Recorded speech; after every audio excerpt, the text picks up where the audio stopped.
8-year series that is now the Work Smart Hypnosis podcast. And this episode this week with James Tripp is a bit of a special one, not just because of the significance of being episode number 225, but also because you can continue to listen to this program on your standard podcasting apps if that's how you regularly listen to this program. However, when James and I connected to have this conversation, we had the cameras rolling too. So you're welcome to continue listening or stop right here, head over to YouTube or head over to the Facebook page for Work Smart Hypnosis. You can actually watch and interact with this conversation there too. And James Tripp is someone who I've known of for quite some time in the hypnosis profession, someone else who travels the world and teaching a really unique approach to how we work with hypnosis. So looking at that mindset, as he calls it, hypnosis without trance, which if that's not a title that piques your curiosity, I don't know what else will. But here's a bit of a preview of where we're going to go in this conversation. We're going to talk about how the world of martial arts informed the methodologies that now he brings to hypnosis. How it is that he can work with clients in a very non-formal way, without the formal close your eyes, let's now begin the hypnotic proceedings, but simply to create phenomenal moments. How do we actually become appropriately, let's call it out, weird in the process, and utilize whatever natural trance experiences are there? How do we deal with success in the process? Amazing dialogue around how to deal with perceived failure in terms of how we work, and really getting into the mindsets of even so far as professional growth. How it is we can take those things that we're currently working with as practitioners, completely harness what's working right now, but then realize here's something else that excites me, and now go off on that brand new direction. So there's a lot of amazing takeaways in this conversation for James Tripp. So take some notes. This is one you're probably going to come back to again. So you can find all the details, all the links we reference over in the show notes at worksmarthypnosis.com, whether it's the YouTube channel, the upcoming training events, the hypnosiswithoutgrants.com website. While you're there too, check out hypnoticbusinesssystems.com. This is the all-access Ask My Hypnosis training library. There's no need to have to reinvent the wheel when it comes to growing your business in this amazing 21st century world. So you're going to get some done-for-you campaigns, some step-by-step tutorials to help you to go out there and, as I like to say, make it rain. And with that, let's jump directly into this phenomenal conversation, James. Thank you so much for joining me for the Outstanding Chat. Here we go. This is session number 225. James Tripp on Hypnosis Without Trance. What was that initial entry into hypnosis? Well, that's an interesting thing because there's 2 points I can pick, and there's a long period of time between them. So initially, years ago, I was into martial arts, and I was into some of the more interesting Chinese internal martial arts. I had one teacher who was really into this empty force stuff, which is knocking people over without touching. Now, I was fascinated by this when I joined his class, and I really wanted to experience it. And he wouldn't let me.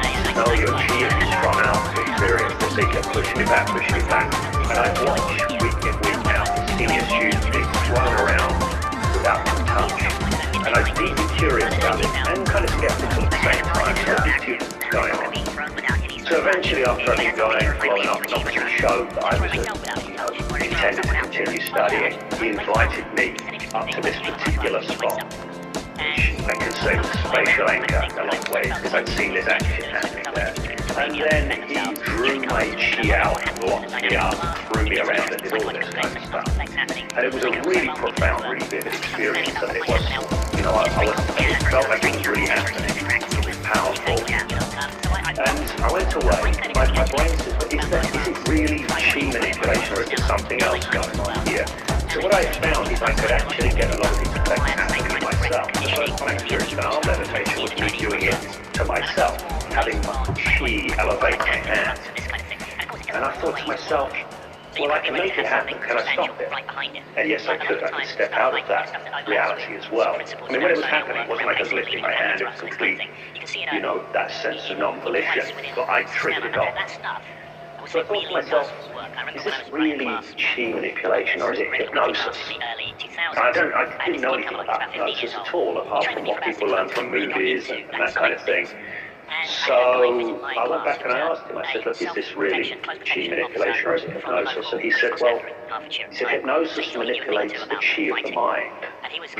I'm manipulating the chi of the body. So a nice fudge. But kind of see with this thing and thinking to myself, there's something going on here. So that was my first experience. Now, I didn't get into exploring hypnosis at that point.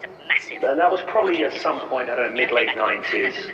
And then early 2000s, this is not... I have to pause here to go back to that moment of being thrown without any sort of touch. Is that something you were finally able to achieve on your own?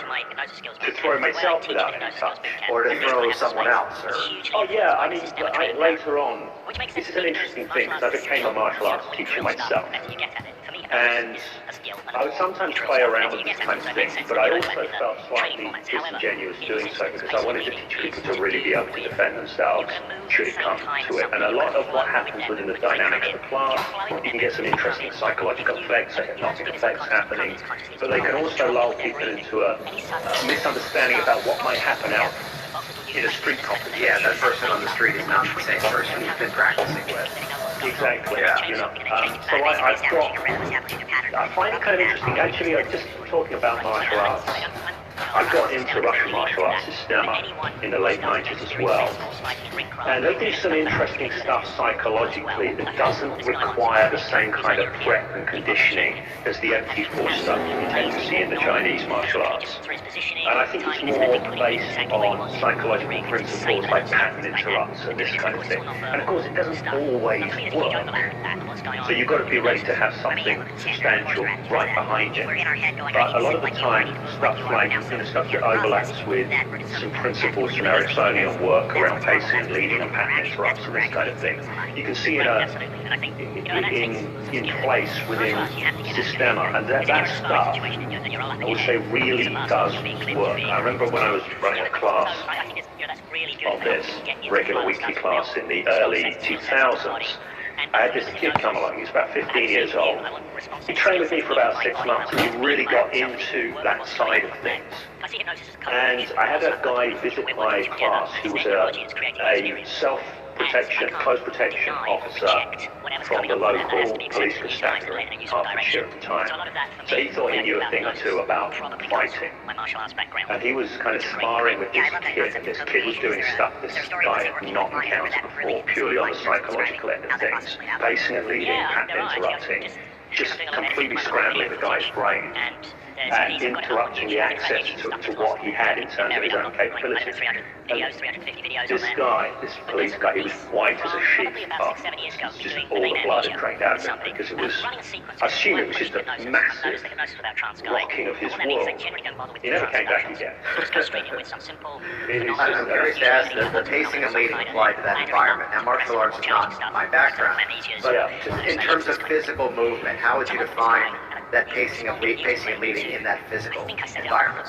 Right, the way I would describe it best, and I actually bring this into my hypnosis skills boot camp, the way I teach in a hypnosis skills boot camp, at least when I have the space, is hugely influenced by the systemic training paradigm. Which makes sense to me because martial arts is a skill, and the more you drill stuff, the better you get at it. For me, hypnosis is a skill, and the more you drill stuff, the better you get at it. So it makes sense there'd be an overlap in the training formats. However, in this instance, pacing and leading is to do with, you're going to move at the same time as somebody. You're going to flow with their movement as they come in. If you're flowing with their movement as they come in, if you learn to do this unconsciously, you can't do this consciously, it's too complex. You drop in with their breathing. Any sudden start, boxers do it. Boxers will use feints and this kind of thing. But to set a feint up, they've got to trick their opponent's brain into thinking that they know what's going on, and then change something and then change it back. So basically establishing a rhythm, establishing a pattern, and then interrupting that and using that as a point. Right. I love the system because they really lean into that. But anyone who starts to get experience, say, in sports fighting and ring craft, they're going to start developing these capabilities as well. I fought this guy once who was really good. He's a European kickboxing champion, and he was absolutely amazing at non-physically, just through his positioning, timing this kind of thing, putting people exactly where he wanted in the ring. It was insane, the level of skill that this guy had to doing this, and of course it's all non-verbal stuff. And for me there's a huge overlap with that and what's going on with hypnosis. I mean, yeah, look at the standard reverse strategies that if we're in our head going, I need to sit like you are, I need to move like you are, we're now so completely out of the process that we're so completely detached. If we're doing these things because that's what's normal, that's what's the natural interaction, that's where we're actually in sync with somebody. Right, absolutely. And I think, and that takes some skill. With martial arts, you have to get out of your head, guys. Because if you're in a sparring situation and you're all up in your head, it doesn't last long. You're being clinched, you're being yeah. So I think that's really good to help people get into flow and start to build response sets and skill sets into the body. And for me with hypnosis, I have the same view. I want response sets and skill sets in my body. I want to be able to be in the moment with somebody, work with what's coming up from there. I see hypnosis as a co-creation with the person I'm working with. We're working together. It's their neurology that's creating the experience. And I can't deny or reject whatever's coming up for them. That has to be accepted and utilized and led in a useful direction. So a lot of that, for me, the way I think about hypnosis, probably comes from my martial arts background to a great degree. Yeah, I love that concept of co-creation. Is there a story of, let's say, working with a client where that really could be solidified in terms of describing how that process played out? Yeah, there are actually. I was just because I'm doing a lot of editing at the moment of old video footage, and there's a piece, I've got it up on YouTube. The thing about YouTube, stuff gets lost on there, it totally gets buried. I've got like, 300 videos, 350 videos on there. But there's a piece from probably about 6-7 years ago. I've been doing a name amnesia with somebody. And I'm running a sequence, because in my approach to hypnosis, I'm known as the Hypnosis Without Trance guy. And what that means is I generally don't bother with trance productions. So just go straight in with some simple phenomenon, usually a motor phenomenon of some kind, and then ladder it up to progressively more challenging stuff. For example, amnesias or hallucinations, this kind of thing. So I'm working with this guy, and he's responding beautifully to, I think I set it up with a foot stick to start with, and he responds absolutely beautifully. He's really in there, his foot's solid, he's stuck. And then I go to segue into a name amnesia, and I set it up the way I'm doing it in my kind of standard way back then. And I said, so what happens when you try and say your name and it's gone? Try and say your name and it's gone. He looks at me and says, Andy. So I said to him, that's right, and where is that name now? And he said, well, it's up here again. I said, that's it, so we'll take it all the way out, send it away. And it's gone. And what happens when you try and see your name and it's gone? Andy. So I went for about 3 takes of this, and the name amnesia wasn't going at all. So I kind of segued back into, because I never unstuck the foot, you see, this is a thing that I would do. I like to, there's the idea of nested loops from NLP and Ericksonian stuff. I like to do nested phenomena. So I'll leave one open and then open up the other one. So I said, how's that foot? He said, still stuck. I said, the foot's still stuck. As the foot sticks and the name's gone. Try and say that name, Andy. Right, so it's just not happening. And I unstuck the foot. Thank you very much. And I said, I'm just curious, what was it like when the foot was stuck? And he said it was really powerful, really profound. And he said these words, cerebrally tactile, or something like that. And right. And I just asked him all his words to describe the foot stick. I said, so if your name disappear now in a cerebrally tactile way, and I just fed back in, I put this on video, all the kind of language he's used around the foot stick. I said, so what happens when you try and say that name and it's gone now in a cerebrally tactile way? And he's gone straight out. So one of the things that I often do is I will explicitly ask for feedback. What's happening for you? If something's not going in the direction that I want the first time, I will get feedback from people, and I will use what they offer in terms of feedback to create what you might call custom suggestions or this sort of thing. And generally speaking, that works very well. And I think a lot of people, one of the things I advocate that people do this, a lot of the time people learn a recipe and they follow the recipe and it doesn't work and they go, or they get the phenomenon, and because they've got it, now the intention is how quickly can I get out of it, in case it doesn't continue to work. But to engage in that dialogue, you're actually driving them deeper to that phenomenon by getting their representations as to what that feels like. right, and if somebody is experiencing it, I'll say, so what's happening now? Because I like to hear, and when they give me the language of what's happening, I feed it right back in with some intensifiers. So I like to use phrases like I'm becoming even more fully absorbed in this experience of feed their blank back in, just to kind of take them more in. So I've got this, one of the things, because I don't tend to work with trance induction, people are often in an interactive state, they're not sort of zonked out so much, so I keep the interaction going the whole time through, and that gives me a rich seam of material coming back from them that I can utilize to take them more fully into richer experiences. I mean, even my simple rule is, if in doubt, I elicit the experience they're having right now, regardless of what it is, and I will take them more deeply into it, whatever it is. So even if someone's got an experience of, like, it feels like my hand is lifting, but then I wonder if I'm lifting it. For example, if somebody said that, I'd say, so notice wondering if you can lift it. Whereabouts is wondering? When you're wondering if you can lift it. And I usually will gesture up to their head, because I know there'll be somewhere in their head. They'll go, well, up here, and I'll say, so it's up. And wondering and noticing, wondering now more fully.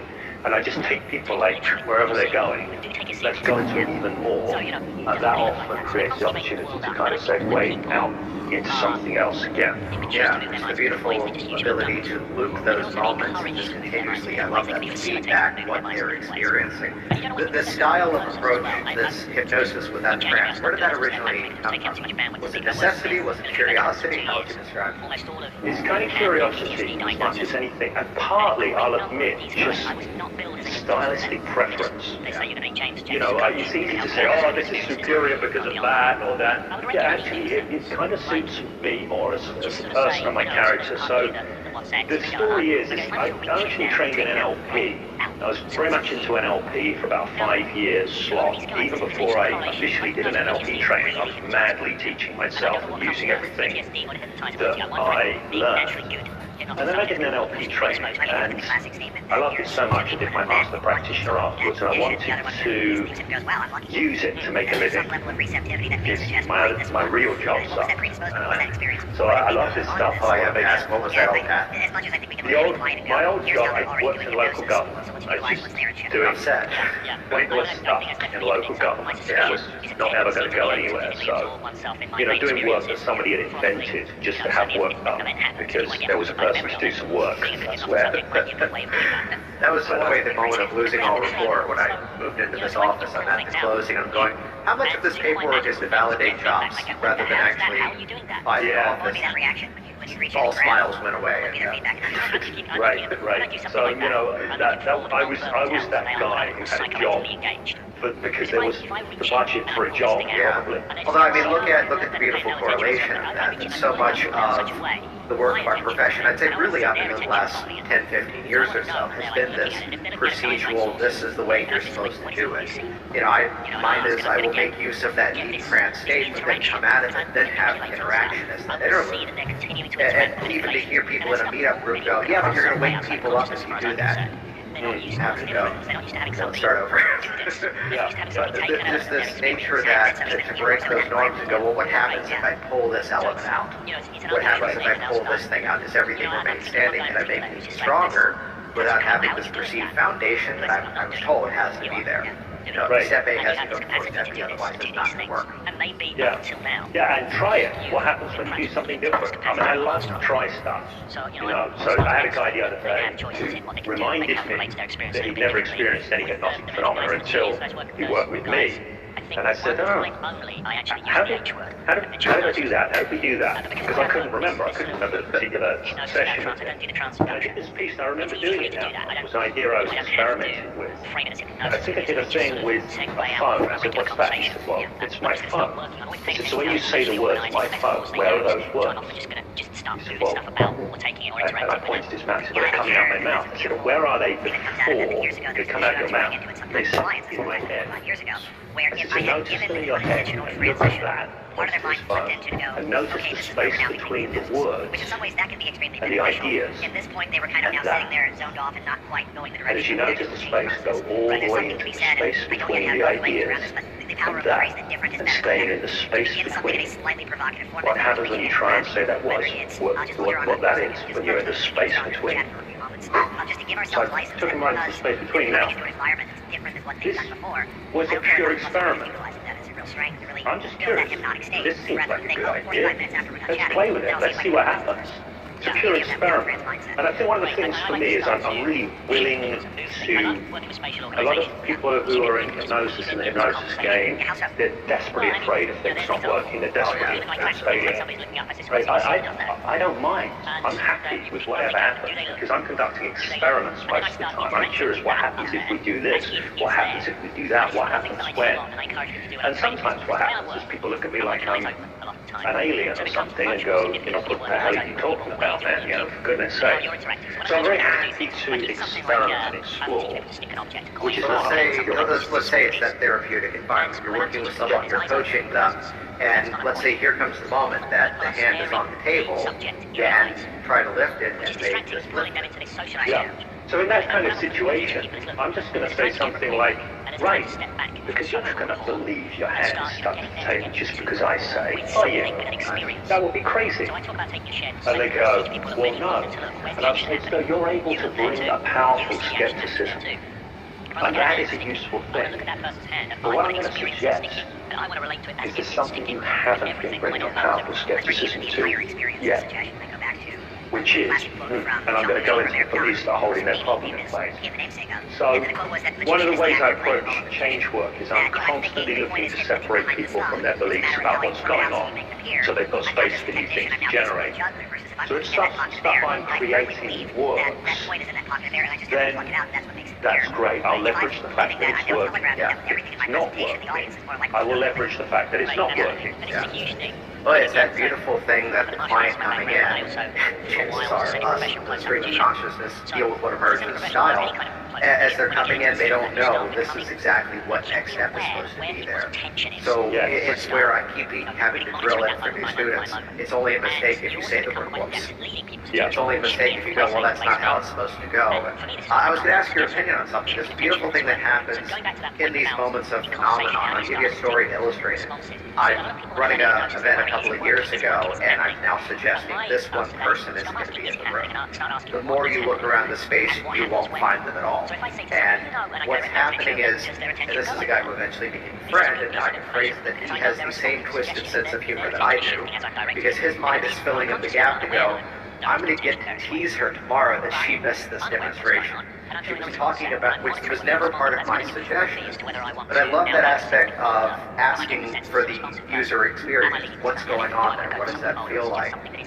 What do you think is often going on where, let's label it as that conscious, unconscious divide if we want to follow that model, in terms of we're now suggesting the space between try to find the name of your phone, it goes further away, try to find your name.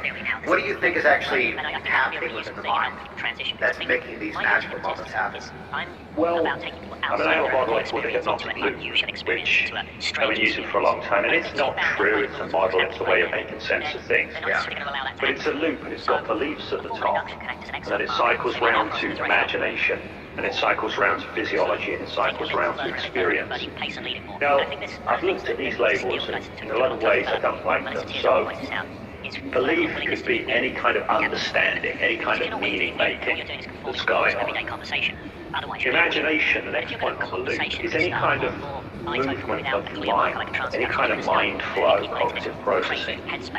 Now, we're moving our minds all the time and creating our experience all the time, moment by moment by moment. We're just doing it along an unconscious set of rules we call reality. And people will follow the rails of their own reality, how they've got them organised. By default, they never think about it, and they're in an experience all the time, and they swear how I'm experiencing this is how it is. But the mind is making that experience. You speak to neuroscientists and say, is the world actually as we perceive it? And they're going to say, no, it's not. The mind is making it up a certain way. As one neuroscientist said, I wish I could remember who it was, the world is illusory, so if you see that bus coming towards you, don't take it literally, what you see, but do take it seriously. Yeah. So, it doesn't really look like that. So we're constantly making the world up, and I think that when people can choose to move their minds in different ways, they just usually don't. They can also be encouraged to move their minds in different ways. They can be facilitated in moving their minds in different ways. And you don't always need to set this up with hypnosis as well. Just in January, I stopped doing this. I stepped back from it because it was taking up too much bandwidth for me. But I worked with military veterans for 2 years, almost all of whom had a PTSD diagnosis. And a great number of these guys, I was not billed as a hypnotist for them. They say you're going to meet James. James is a coach who can help you out with some of your experiences and go and beyond. I would regularly do things like just sort of say, so there's a part of you that wants sex. And I go, okay, if I were to reach in now and take that right out, so it's here. Now, a lot of these guys, there's an interesting correlation. A lot of the guys with PTSD are really hypnotizable. And I don't know what comes first, PTSD or the hypnotizability. I wonder if being naturally good hypnotic subjects unfortunately predisposed to I mean, it. you look at the classic statement that here's two people at an event, one takes on that condition, the other one kind of leaves it and goes, wow, I'm lucky. That there's some level of receptivity that may suggest why this one, what was that predisposement, what was that experience before that made them hold on to this. Right. So to look at, as much as I think we can look at any client and go, here's how they're already doing hypnosis. Because I stopped using it that way. I just use the light touch up there. Yeah. So and I have to look at their foot and I say, you feel that foot sinking more fully into the ground. As I say this, I feel the light pressure I've got get lighter because the direction of travel